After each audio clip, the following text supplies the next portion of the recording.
Rod Patterson, it's great to sit down with you. This is our first time talking, which is it's a nice treat. I feel like in a world where everyone's constantly connecting over Zoom, first time for us. So I'm going to learn what you shared today as much as the audience is. But thank you for joining me.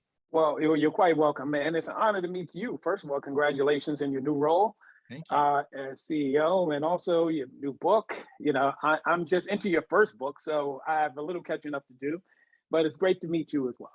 Well, I'm sorry, there's another one coming, so you didn't get further behind. That's all right. That's what we all got time, right? That's I it. I would love for you to share, I mean, I said your name already, but tell us who you are, what you do, and then I want to dig into how you got to where you're at, because that's what I'm trying to focus on right now is sharing these stories for the folks on the sidelines or maybe in their career early on in it or feeling stuck. What are the paths? What are the possibilities? And maybe, what are the things I can do to move myself forward? So I'm excited to hear your story. Well, that's awesome. And first of all, I'm Rod Patterson. I am a Bronxonian. That is, I was born and raised in the Bronx, South Bronx. So I'm a Yankee fan. I'm a Knicks fan. I love hip hop. So that's all a part of my culture. I'm married to the most amazing woman, Katrina, for over 30 years and Wow, 30 plus years. congrats. I have, thank you, two great kids, I shouldn't say kids, two adult kids now. Oh, young adults, they're out and about doing their thing. My daughter graduated from Stony Brook, and she's relocated. My son is playing football at SUNY Cortland, Wow. and so it's been an exciting few years for us. Been in this industry. I like to say I was born into this industry at Liberty Mutual in 1989. Wow. And as you know, Brian, what this is a small community of Yes. people in this industry. So regardless where you got in, you're going to know people all throughout your career. So I've been blessed to be in this industry since then and have those relationships that I had back then. I still have quite a few, going forward. Yeah. And it's been such an amazing journey. That's why I always warn people when they leave a job and they're like, oh, I'm going to tell this person off or I'm going to leave in a blaze of glory. And Yeah, just watch out because that person may be your next boss or customer or whatever. It's a small world for sure. indeed it is. And a lot of time they say how you leave determines how you enter, right? Yeah. So how you leave one company is going to determine how you enter another company. So we're always gracious when we're moving from place to place. But while the names may change, the company names change, the faces and the relationship that you build, Yeah. they remain the same. Well, Rod, take me through that path and where you're at today, but let's rewind to how you got there. What were some of those key Sure. moments? And I do tell people where you're at right now. Sure. Well, I'm currently at Seneca Insurance. I'm a vice president, property claims. I've been here since 2008.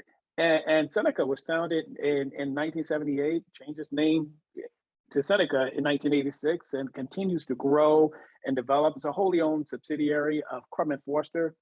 And when I started in 2008, we had 122 million of gross written premium. Today, we're over 465 million Wow. in gross written premium. So it's a lot of growth in that time frame.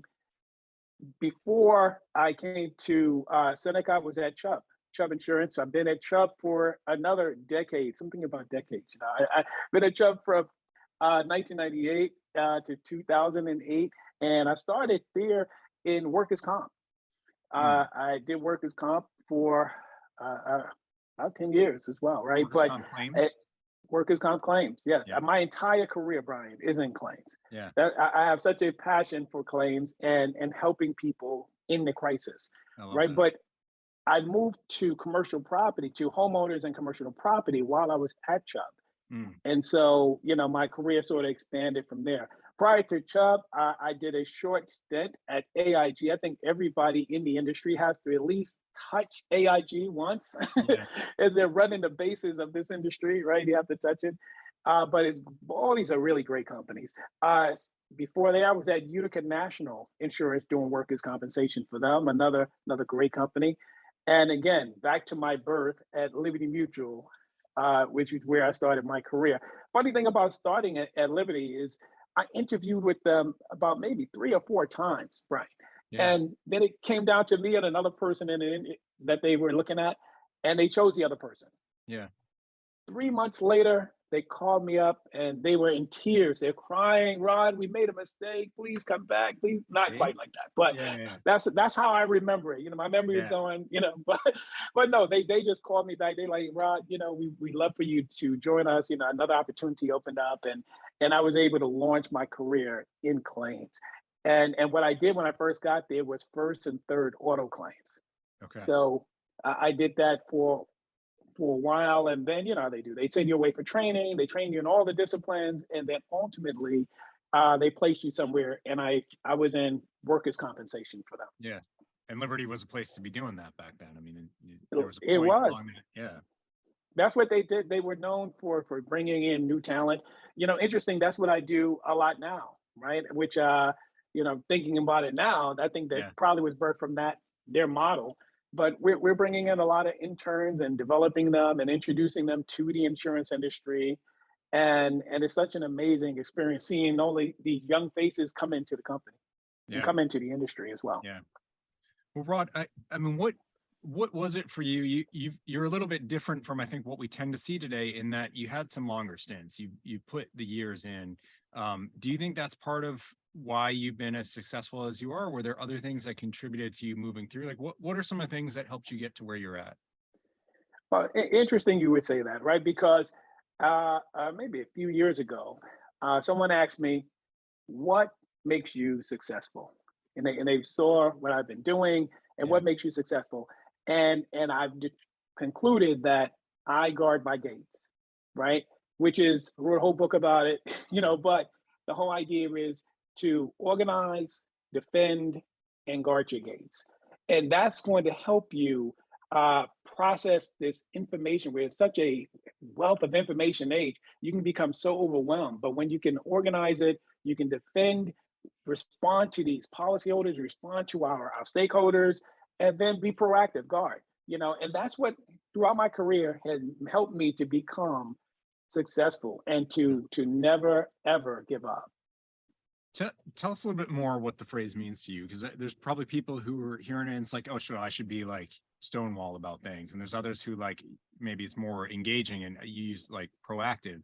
What does it mean to you to guard your gates? What it means is that I know what my goals are. Mm, That is, I'm organized. I know what when I sign in for the day, I know what I'm trying to accomplish in that day. yeah. Okay. You know how it is. We get requests, we get demands, if people need information from us. Our voicemail gets clogged up. Yeah. I need to defend that. I need to respond to these people who have a right to call me. They have a right to demand information from me. So I need to respond to that. Your ability to respond is incredible. That's going to help define your brand. And I need to be proactive. I need to continuously grow and learn in my skill set, in my knowledge, in whatever I need to build myself up to get to that next level. I need to do that. I need to be proactive in that. That means I need to be on guard. I need to be aware of PLRB conferences, or it could be, CLM conferences and webinars and training that's going to help me understand something that I don't fully grasp. Yeah. So that's what I mean by that. For when I say guard your gates, that means to be on guard, be ready to respond. Yeah. I love that sort of like first order piece of that is you can't guard that which you don't know. So you talk about knowing your goals, what you want to achieve, being like having the awareness of that there are even gates behind you in the first place. And what are they? And That's right. yeah, the Listen, ownership. they say the only target you will hit is the one you aim at, right? Yeah. So if you have no target, you have no goals, you have no vision, not just corporate goals and business goals, which are really critical, but personal goals, personal development goals. Yeah. Those are just as important. Rod, I love this. We could go like 3 hours on this, but we don't have the time. But I do appreciate you sitting down, and I hope people take that seriously. That your career doesn't just happen, right? Like you're not going to hit any targets if you don't have them. So sit down, put the thought in, reach out to others, get guidance, but you have to know your gates and guard them. Absolutely. And you know what? This is the perfect industry to grow in. So if young people are looking for a career starter, this is it. Yeah, I love it, Rod. I'm looking forward to getting to meet you live and in person. This is a Looking big forward to it, first Brian. step. Thank you so Yes, much. sir.